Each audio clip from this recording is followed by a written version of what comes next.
안녕하세요. 꿀벌 스토리입니다. 자, 이번 시간에는 우리 텔콘에서 투자한 회사 중 하나인, 수많은 회사 중 하나인 에이비온 바이오 소식입니다. 오늘 11월 25일 장이 끝나고 나서 오후 5시 정도에 올라온 기사가 하나 있습니다. ABN401 치료제 관련 소식입니다. ABN401은 에이비온 바이오에서 개발 중인 수많은 여러가지 약 중에 하나고요. 비소세포 폐암 치료제입니다. HLB에서 개발하고 있는 리보세라닙도 지금 비소세포 폐암으로 먼저 임상 연구를 쭉 이렇게 앞서 나가서 하고 있죠. 물론 이제 HLB의 리보세라닙이랑 비교할 만한 어떤 그런 약은 아닙니다. 네. 일단 보시면 텔콘에서 가지고 있는 에이비온의 지분은 약 16.47%고 제가 알기로는 최대 주주는 아직은 아닌 걸로 알고 있어요. 약 125억 원을 투자한 회사입니다. 서울대학교 약대 교수님 신영기 대표님인가? 그분께서 이렇게 CEO로 계시고요. 그리고 가장 최근에 올라온 소식은 뭐 이런 것들이 있겠죠. 올해 7월 1일날 텔콘이 에이비온 지분을 100억 원어치를 투자했다. 8월 28일날 에이비온 지분을 추가 취득했다. 125억 정도 된다. 뭐 이런 내용이고요. 그리고 에이비온 관련 뉴스를 제가 이렇게 쭉 모으고 있죠. 9월 20일날 폐암 신약 이상 초읽기라는 기사가 떴었고 11월 24일 어제 폐암 신약 1상과 2상 IND 신청, FDA IND 신청했다.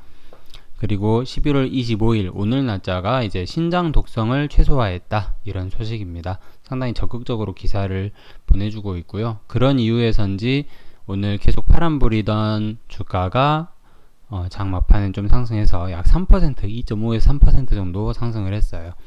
요즘 뭐 많이 흔들고 있어요. 코넥스 주식이고 코스닥이 아니라 코넥스 종목입니다. 장외 시작이고요.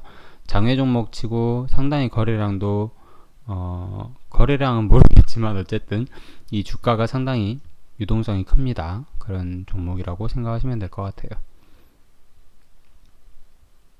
그렇습니다. 그래서 제가 방금 전에 올려드린 영상 중에서 그 셀트리온 회장님이 발표한 오늘 그 컨퍼런스에 에이비온도 컨퍼런스 발표 예정이다 라는 말씀을 드렸었어요.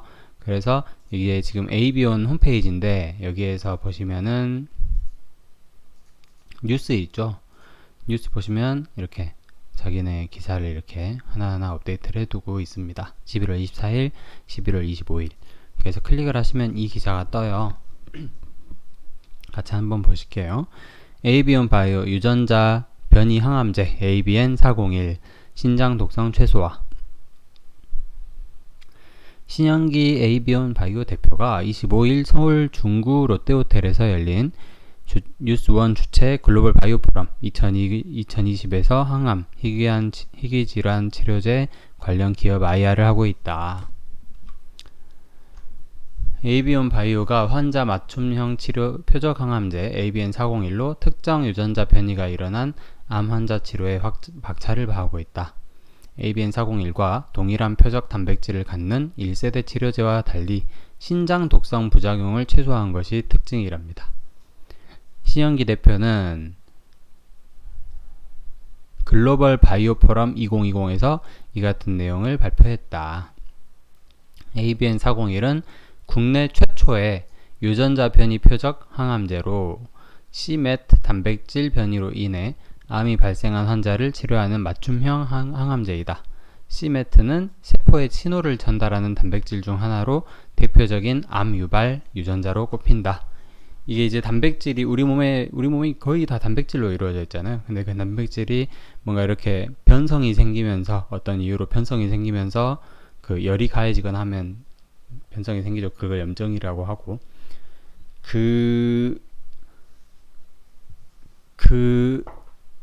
단백질 중에서 이제 암을 유발하는 단백질 그게 이제 c-MET라고 한다고 합니다.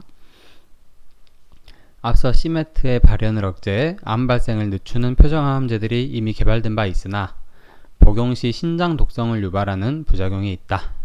에이비온 바이오는 ABN401의 물질 디자인을 개선시켜 신장 독성 유발 위험을 최소화했다. 우리 그 타이레놀 같은 경우 있잖아요. 해열제, 두통약. 그 타이레놀도 아세트아미노펜이라는 성분이 있는데 신독성이 되게 강해요. 그래서 간호사들끼리는 뭐 두통 견딜만 좀 견뎌. 그거 그 타이레놀 자주 먹으면 신장 망가진다고. 나중에 나이 들어서 신장 투석 받으면서 일해야 된다고. 신장 투석 받으면서 살아야 된다고. 그런 얘기를 하기도 합니다. 효능도 뛰어날 것으로 기대된다. C메트 억제율은 98% 이상에 달하고 경쟁 물질 대비 높은 선택성을 보이는 것으로 확인된 바 있다. 변이 환자에게만 투여할 수 있어 대상이 제한적일 것이라는 시각이 있으나 시장성은 충분할 것으로 전망된다. 현재까지 비소세포 폐암 환자 중 치료 경험이 없는 신규 환자에서 약 6% 정도가 C메트 변이를 갖는다. 위암의 경우 1% 수준이다. 위암은 1%인데 비소세포 폐암에서는 6% 정도가 C메트 변이가 생긴대요. 여기에 기존 항암제 치료에 내성이 생긴 환자가 연간 75만 명이나 된다고 합니다. 이게 전 세계 기준인지 우리나라 기준인지 모르겠어요. 근데 아마 전 세계 기준이겠죠. 우리나라에 암 환자가 이렇게 많을까? 그리고 또 내성이 생긴 환자가 이렇게 많지는 않을 것 같습니다.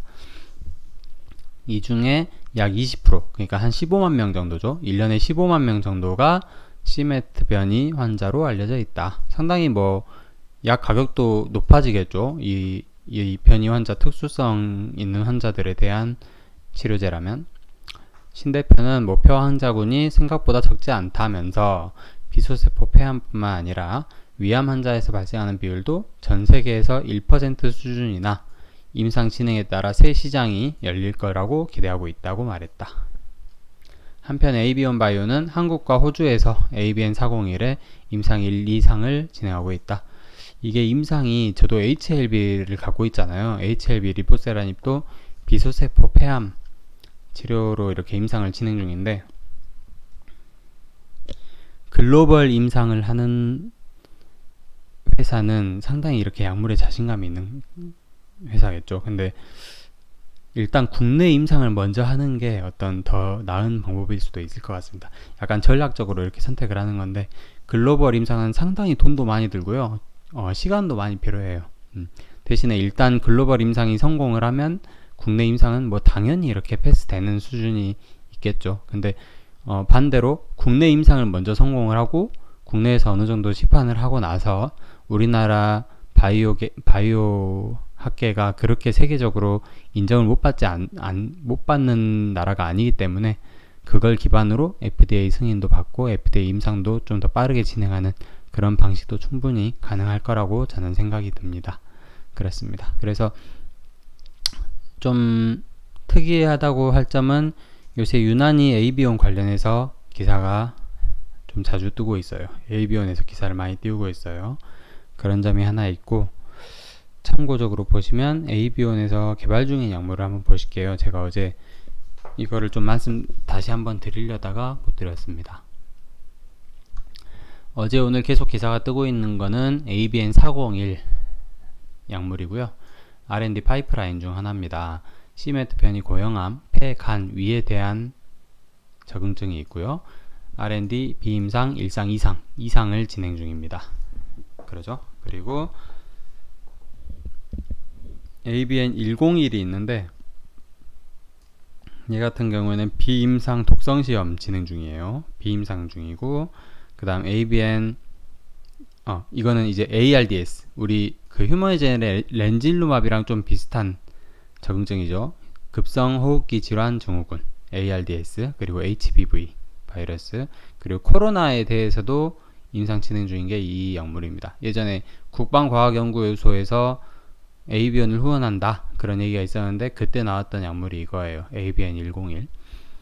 그 다음에 ABN201, 이거는 이제 사이토카인 퓨전이라고 해서 C메트 변이 고형암에 대한 치료제를 연구 중이고요. 얘도 R&D 수준입니다. 그 다음 501도 R&D 수준이고, 유방암, 난소암, 위암, 약간 여성암에 대해서 사용하는 약물이라고 보시면 되고요. ABN601은 급성 방사능 증후군, 얘는 비임상 중입니다. 그 다음 ABN701은 백신이고요. 슈퍼항원 감염증에 대해서 연구를 하고 있다고 합니다. 그 다음 ABN 9자로 시작하는 거, ABN 901, 902, 903, 얘들은 생물 재난 감염병에 대한 약물이라고 해요. 어떤 건지 모르겠어요. 생화학 테러 말을 하는 것 같기도 하고 그렇습니다. 뭐 그래서 상당히 여러 가지 약물을 연구를 하고 있어요. 뭐 개선 속도는 좀 느리긴 하지만 텔콘에서는 상당히 장기적인 어떤 파이프라인을 보고 투자를 한 것 같습니다. 네. 뉴스 업데이트, 폐암 치료제 신장 독성 최소화라는 소식을 전해드린 시간이었습니다. AB원에 대해 말씀드렸습니다. 끝까지 들어주셔서 감사합니다.